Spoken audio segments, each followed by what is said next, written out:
اگر علم نہیں رہے گا تو شیطان کہیں سے بھی اچک لے گا، حتیٰ کہ جہالت آدمی کو اس حال تک پہنچا دے گی کہ مہدی تو دور کی بات ہے، کوئی کہے کہ میں خدا ہوں، معبود ہوں، تو جاہل اس پر بھی ایمان لے آئے گا کہ ہاں واقعی یہ ہے۔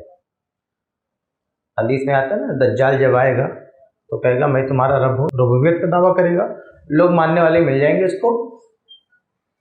تو ہمیشہ اپڈیٹ رہنے کی ضرورت ہے، علماء سے جڑے رہنے کی ضرورت ہے، تاکہ آپ کو جب بھی کوئی فتنہ سر ابھارے تو اہل علم اس کے تعلق سے پہلے سے وضاحتیں کر دیتے ہیں، معلومات رکھ دیتے ہیں۔ تو ایسی مجلسوں میں شرکت کرنی چاہیے۔ اگر ایسی مجلسوں میں آپ شرکت نہیں کریں گے تو اس کا نتیجہ ہوگا کہ شیطان آپ کو اچک لے گا کہ آپ کے پاس معلومات نہیں ہے۔ اس لیے بہت بڑی ذمہ داری ہے کہ پہلے سے آپ اپڈیٹ رہیں، پہلے سے آپ کے پاس معلومات ہو، ورنہ بغیر معلومات کے جب آپ کے پاس وہ فتنہ آئے گا تو آپ اس کے شکار ہو جائیں گے۔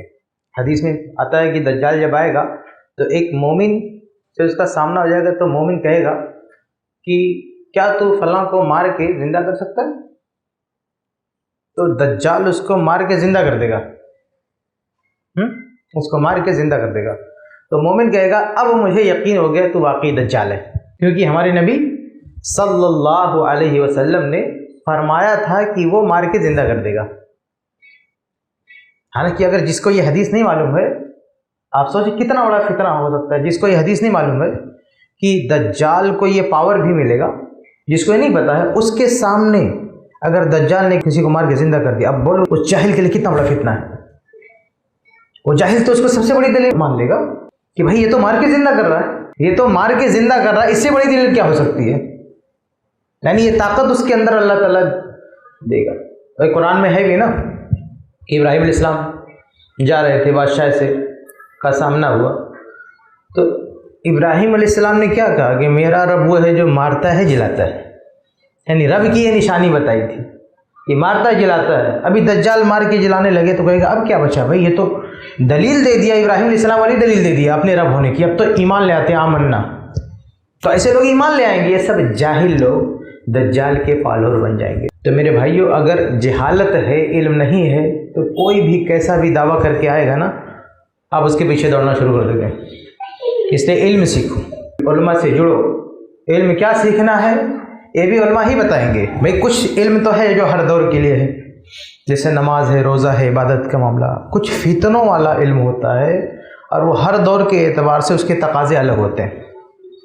ابھی خلق قرآن کا ایک فتنہ کسی دور میں تھا، ختم ہو گیا، اب اس پہ بات کرنے کی ضرورت نہیں ہے۔ کہیں آپ نے کوئی پروگرام کا موضوع سنا ہے کہ قرآن مخلوق نہیں ہے؟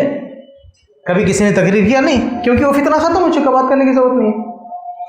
لیکن جو فتنے ظاہر ہوتے ہیں، جو ہمارے سامنے آتے ہیں، اس پہ علماء بات کرتے ہیں۔ اس لیے ان فتنوں سے متعلق بھی جانکاری رکھنی چاہیے اگر وہ لوگوں کو متاثر کر رہے ہیں۔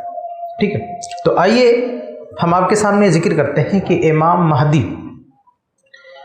یعنی آئے دن دیکھیں، اس سے پہلے تقریباً 300 افراد گزرے ہیں جنہوں نے امام مہدی کا دعویٰ کیا ہے، کوئی ایک دو نہیں، 300 افراد گزر چکے ہیں جو کہتے تھے کہ ہم مہدی ہیں، لیکن اہل علم نے، علماء نے، سمجھدار لوگوں نے ریجیکٹ کیا، نہیں مانا، اور ہر مہدی کے پیچھے دوڑنے والے لوگ ملے۔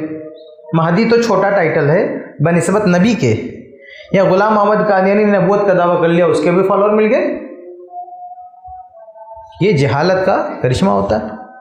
ایسے ہی فائدہ مند اسلامک ویڈیوز دیکھنے اور منہج سلف پر کتاب و سنت کی تعلیمات کو عام کرنے میں ہمارا تعاون کریں، تاکہ آپ کے لیے ذریعہ نجات، جنت کے حصول کا سبب، ساتھ ہی مال میں برکت و اضافے کا ذریعہ بھی بنے۔